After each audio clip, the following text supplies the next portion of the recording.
Hello, everyone, and welcome to the Standard Protocol. I'm your host, Matt Sutter. Thank you for tuning in this week for episode number 21. We greatly appreciate your followership on Apple Podcasts, SoundCloud, and YouTube.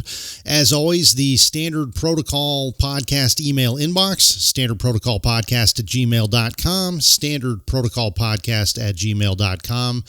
We are early on in the year 2023 here, but we do have some big things on the horizon for the upcoming year, so we appreciate you being along with us for the ride. Anything we can do to help you troubleshoot your problems, get you on a better path for success, that's what we're here for, so feel free to reach out, and again, we appreciate you tuning in. With that, we will roll into topic number 1 for the week. So the first topic up for the week, we wanted to kind of circle back. We had some questions come in on last week's episode, and if you didn't catch last week's episode, please go back and do so. We talked at great lengths about politics in the workplace and how politics can be detrimental to your workforce, your work environment, and overall productivity of an organization. And so if you haven't caught that one, please go back and do so. But one of the things that came up is, what is the overall, how do you measure the overall cost of having a toxic work environment, or a work environment where politics come first and doing the right thing and getting the right people in the right positions, takes a backseat to, the internal power struggles or what have you of that organization? And so I did a little research. A colleague of mine actually sent me this article written by Marcella Bremer, and it kind of breaks down cultural capital and cultural capital, meaning a company has a high value of cultural capital if it's a positive work environment, if everyone feels fulfilled, and if they're going out and getting it done every day. And one of the things that is quoted here in this article, in an organization with a high level of cultural capital, misconduct risk is low, and its organizational structures, processes, and formal incentives are desired business outcomes are consistent with the firm's stated values. Unspoken patterns of behavior reinforce this alignment and drive corporate outcomes. So in other words, you're going to have a higher level of productivity, you're going to have a low level of misconduct, and you're going to have the overall business values and outcomes being met if people are fulfilled at work and if it's a positive work environment with a good culture. And so that, to a certain extent, that seems like common sense. But one of the things that this article does is it breaks down, kind of how we measure things, and how, if you can put a price tag on the cost of not having a positive work environment. But in a culture with high capital, these cultures go without hidden agendas, without bullying, without office politics, without gossip, without confusion, without unresolved conflicts, without blaming, shaming, sabotage, and so on. And the elimination of those negative behaviors saves a lot of money in the long run. And so, you look at organizations that are really struggling. Those are the ones that have high levels of absenteeism, disengagement, low productivity, stagnation, bureaucracy, exhaustion, etc. And those are the things that come with those negative work environments where things are largely driven by politics and by things that are, just not productive overall. And again, that's when productivity takes a backseat to the politics and things of a company. Incivility is one of the things cited in this article. Basically, incivility meaning that toxic work environment or that toxic work culture. And the consensus or the gist of this article is that disrespectful behavior costs companies approximately $14,000 per employee per year due to lost productivity. $14,000 per employee per year. So if you look at an organization like the one that I came from, where it's about 730 employees overall, that adds up very, very quickly. And it doesn't matter whether you're dealing with taxpayer dollars or you're dealing with a corporation, and the bottom line, those that eats into your overall budget and your productivity. It eats into your bottom line so significantly that companies should be doing everything they can to eliminate those negative costs by reinforcing those positive work environments and by eliminating the company politics. So I found that interesting. That information is out there. There's a lot of studies on this stuff. One of the things that is cited, in that article that I referenced by Marcella Bremer, toxic behaviors and cultures. There are essentially 4 things that people cited as reasons for leaving a job. Number 1 is not liking a boss. Number 2 is lack of empowerment. Number 3 is internal politics. And number 4 is lack of recognition.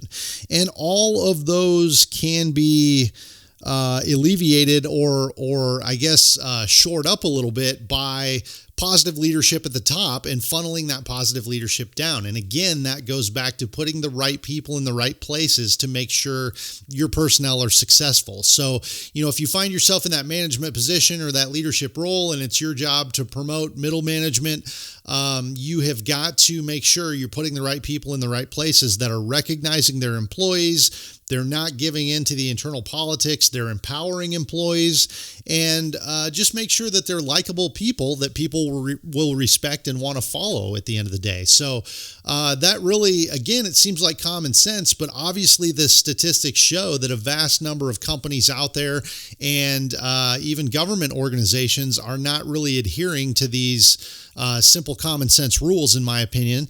And so this obviously, it bears mentioning again this week. There's a Gallup poll that estimates that active disengagement from a toxic boss can cost up to $450 billion to $550 billion per year in the U.S. economy. That's huge. I mean, you think about the economic impact overall and service, the impact of the service that is being provided out there by corporations and government entities across the board just by not having good leaders in place. That is a very, very costly statistic, $450 billion to $550 billion per year. And that's, I guarantee you, the American GDP feels that hit every year in some way, shape, or form. So again, we've got to ensure that we're putting the right leaders in the right place, that they're doing the right things at the right times for the right reasons. And again, it's common sense, but it doesn't seem to be adhered to as widely as you would hope. There's also a statistic here. Workplace bullying is a rising topic, with estimates that 25 to 50% of the workforce has been subjected to workplace bullying. And that's, I would actually argue that number is a little bit low. I think 50% is low. That's 1 in every 2 people. I don't know. I think that almost everybody out there is subjected to this in some way, shape, or form. And it starts day one when you're the new guy at a company, or when you're in an internship, or you're a young professional out there trying to find your way. You have a lot of those menial tasks that are pushed off onto you because nobody else in the company wants to take care of them. And you're treated differently than your older peers or people with more levels of seniority. And that, to me, that's a form of workplace bullying. We're treating the new people that way, or the young people that way, but we wouldn't treat a senior member of the company that way. And that to me it's an inequity, and it is a form of bullying or harassment, in my opinion. So, again, thoughts. If you have a difference of opinion on that, please let us know. If you've experienced it, again, we like to hear those stories as well. standardprotocolpodcast@gmail.com. But, again, it boils down to, for those of you, millennials and Gen Xers or folks out there that are in leadership positions. We don't have many Gen Zers working their way up quite yet, but we'll get there very soon.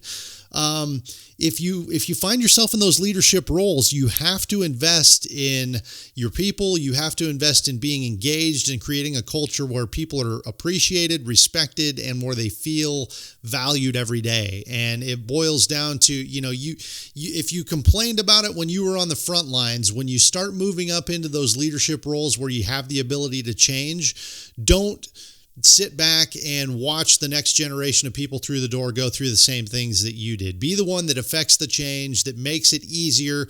I've said it on the show before, but I'll always say it as long as I live. if I walked up to a door and it was hard for me to get open, I don't slam it shut behind me. I hold the door open and I help the person behind me come through the door so that they don't have to deal with the same struggle that I did. So if you're in that leadership role, you know where you've struggled, you know where you've experienced bullying and harassment. Don't pay that forward or pass the buck to the next guy. Make sure as you step into leadership roles and as you promote through the company ranks that you're one that affects that change, and you make it easier for the people coming up in the next generation as well, because they deserve to not have to have the same struggles that most of us have had on our way up. So please make that a rule to live by. Make that something that you're encouraging of your people around you, and that you're staying on top of the workplace culture where you're at, and that you're staying engaged with your people. So again, standardprotocolpodcast@gmail.com if you'd like to weigh in on that. But I just wanted to circle back and kind of recap that, because we did have some questions on that stemming from last week's episode. So hopefully we've got those questions answered and we can put that one to bed. So with that, we'll move on to topic number 2. So topic number 2, I wanted to touch on creating a positive work culture, since we've kind of dovetailed off of the last episode with topic number 1, and it's been a hot topic of discussion, and we still get a lot of questions on this via the email. How do you create that corporate culture, especially if you're placed in a role within a company where things have been stagnant or things have been lacking over the years, and now all of a sudden you're brought in to try to reinvent things or get things off the ground again, as far as moving in a direction of positive work culture.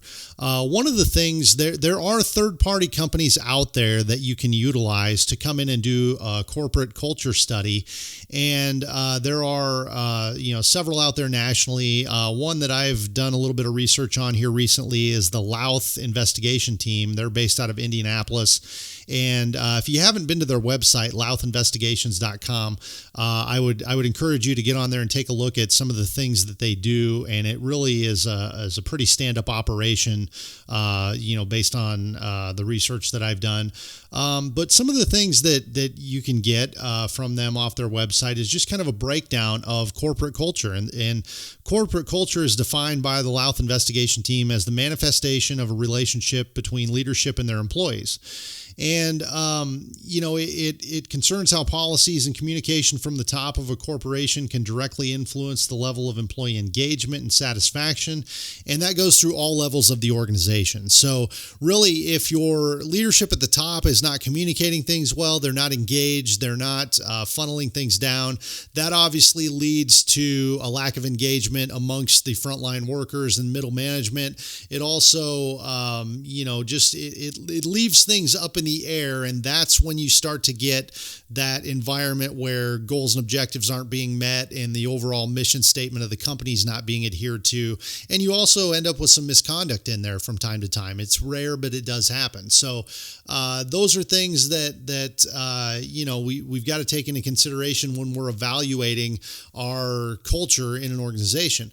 Healthy corporate culture creates a cycle of satisfaction and productivity that both benefits the bottom line and improves the employee's engagement for a balanced stream of operations. And so, when your corporate culture has declined significantly, an internal audit is necessary, and that's what the Louth Investigation Team does. And again, there are other companies and other firms out there that do this kind of thing. Louth seems to have one of the more robust structures that I've seen, and so that's why I'm just using them as an example.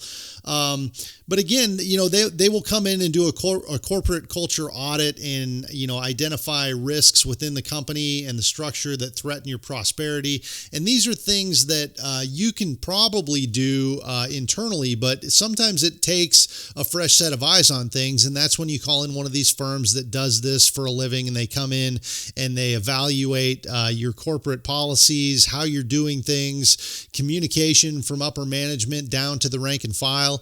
And so sometimes, it may not hurt to have that fresh set of eyes come in.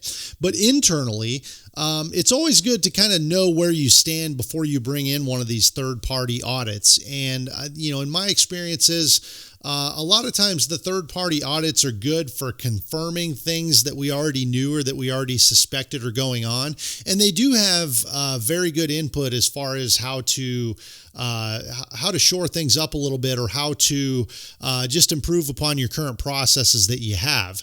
But very rarely have I had a third-party auditor come into something, whether it's a security measure or whether it's culture and leadership. Very rarely have I had somebody come in and outline a lot of things that I didn't already know or that I didn't already suspect. But again, it is good to have that fresh set of eyes come in and kind of confirm what you already suspected. And that's really having that confirmation, or having that independent set of eyes on things. That does kind of reaffirm for you and reinforce that you're headed in the right direction, or that you're trying to do the right things. And again, they always have some other inputs on, how we can get from point A to point B on things. And sometimes that's good to hear as well. So I recommend that if you're in a role where you're taking over a stagnant environment, or you're taking over a culture that really needs some massive overhaul, bring in a third-party auditor and see what they say. And again, you may not be surprised by a lot of what they say, but having that that reaffirmation that you're headed in the right direction, that you're seeing things through the proper lens, that can always be of benefit with you when you're trying to reinvent things or when you're trying to move forward. So a lot of it too boils down to listen to your people. If your mass workforce out there, your frontline people, if they all have similar complaints, or if they're all seeing the same things and have the same concerns of the company and how things are going, they can't all be wrong, right? I'm always a firm believer that there's something to be said for the opinions of the masses. And if everybody sees things the same way, again, you can't discredit that, because their perception is their reality. And we've talked in previous episodes about the perception of people in your organization, and how you can't just discredit that even if you disagree with it, because their perception is based off of something. And so even if it's misinformation, it's still their perception, it's still their reality, and we have to adhere to that. We have to at least take it into consideration and try to help fix that perspective or change that narrative. So, again, it boils down to listening to your people and being engaged. And sometimes that's where these third-party auditors come in, and they obviously have a different level of engagement because they're not biased. They don't have stake in the company. They just come in and call it as they see it. And that can help point you in the right direction if you feel that your lens is a little bit clouded by either your personal experiences or your personal relationships within the company. So again, that third-party audit's not a bad thing, but as a leader, you should be in tune to some of those issues out of the gate to begin with. And don't be surprised when the third-party auditor points out a lot that you already knew. So moving on to another topic here, one of the things that came up over the week, another question that we got through the email inbox, how do we see accountability playing into a lot of the issues that we're seeing in the workplace across the board? And that is a great question. And I've said it before, and I continue to believe this, that accountability is everything. If we don't have people that are holding us accountable and we're not holding ourselves accountable, then pretty soon we've created a culture of just anything goes. And that's when, you have people that are, using their work time for things other than the company productivity. They're not meeting goals. They're not meeting the expectations. And again, when they have that downtime, that's often when misconduct takes place, or absenteeism, or whatever the case may be. And so we have to be cognizant of that, and we have to hold ourselves accountable. If you're in a leadership role, the best thing you can do to hold yourself accountable and to make sure that everyone that there's a high level of accountability in your leadership team is promote people that aren't necessarily like-minded as you. They don't think the same. They think outside the box. They come from different backgrounds. They have various levels of experience, and they always have the ability to speak up, and their opinions and their feedback is welcome. Because if you promote people that are all like-minded, pretty soon everybody's doing the same thing. Nobody's holding anybody accountable. And it's just, especially if you're on the wrong track, if your leadership style is not necessarily getting it done and you've done nothing but surrounded yourself with people that think the same way that you are, that has the potential to get off the rails very quickly.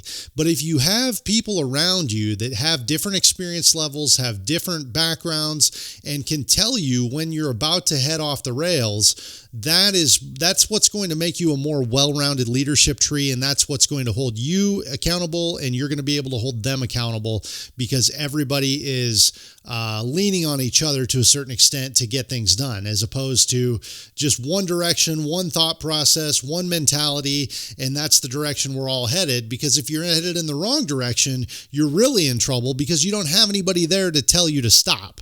And so that's the biggest thing that I think you can do as a leader. Insulate yourself with people that will tell you when you're, naked on the balcony, so to speak, when you're the one out there that is got an idea that everybody knows isn't going to work.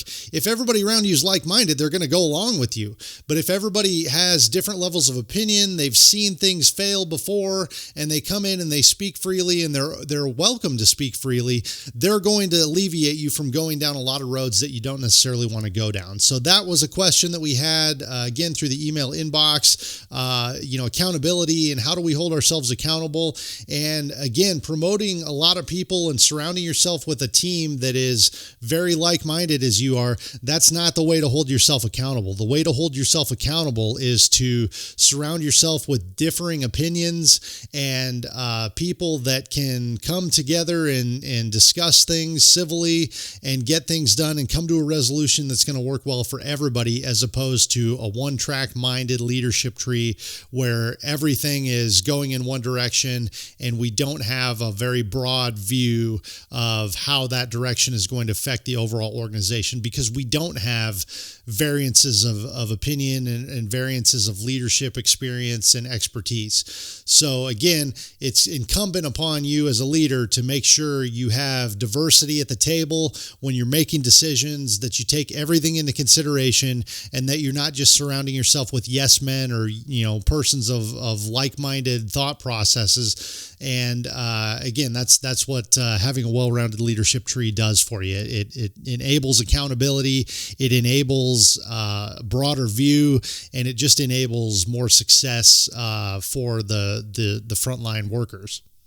And the final thought that I had for today's episode, somebody asked, if I could make a list of all the things that I think it takes to be successful in the workplace nowadays, what types of things would I put on that list? And I don't, that's a very tough one to try to quantify or to try to, I can't necessarily come up with a list of 5 to 10 items that I say, you must have in order to be successful out there in the real world.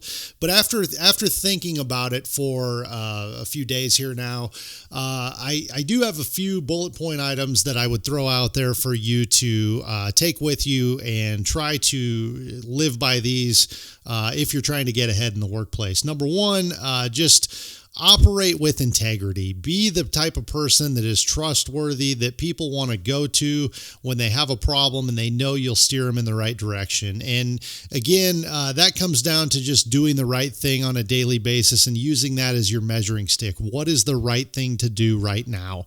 And again, even when you don't think anybody's watching or you don't think eyes are on you, always do the right thing. That's a pretty simple rule to live by, I think. The other thing that I will tell you is find mentors and role models. Find people that you want to work for, that you want to surround yourself with, and find people that have been successful, because there's a lot that you can take away from their experiences.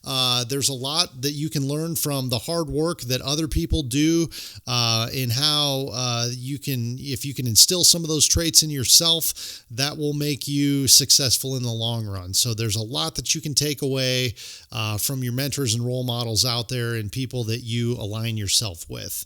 And on that topic, I would also say surround yourself with good people, because if you surround yourself with greatness, that is going to help you exude your greatness as well, and that's going to help you be better.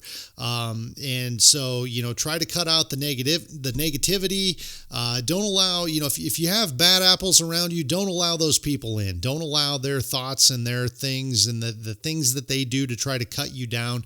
Don't allow that to come into an interference role with what you're doing out there. Just surround yourself with good people. Take what you can from those good people and leave the bad people, on the back burner. Don't let that affect you. But the last thing that I would say, always embrace your failures. We all fail out there. It's inevitable from time to time, especially as you're coming up in the corporate world or, in whatever position you find yourself in. You are going to have failures, and embrace those failures. Don't run from them. Take ownership in them, learn from them, and use them to build on. Don't dwell on them to the point that it's unhealthy or that you beat yourself up over them, but just make note of them and make sure you're aware. Always evaluate yourself, what you could do better or how you could be more efficient, and take those things with you when you fail. And if you're the type of person that can learn from your failures, you're going to go far, because you won't be repeating the same mistakes over and over again. So those are just some items that I would put on my list if I were going to give you, pieces to, rules to live by, or things that are going to make you successful in the workplace. Just be out there, do the right thing, surround yourself with good people, and, live with a purpose. Be out there trying to get things done every day. And that's, you'll go far if you go at things from a driven perspective and a perspective of wanting to go out and get it done every day and wanting to be successful. So with that, if you have anything that I've missed there, or you want to, provide other things to that list, feel free to weigh in. standardprotocolpodcast@gmail.com. And with that, we are going to close out episode number 21 here. So that's it for episode number 21. We appreciate you tuning in this week. Again, all of the followership on Apple Podcasts, SoundCloud, and YouTube is much appreciated. But hit us up as we roll through the next week here, standardprotocolpodcast@gmail.com. And with that, we're going to close this one out. Stay safe out there, and we will see you on the next one. Take care.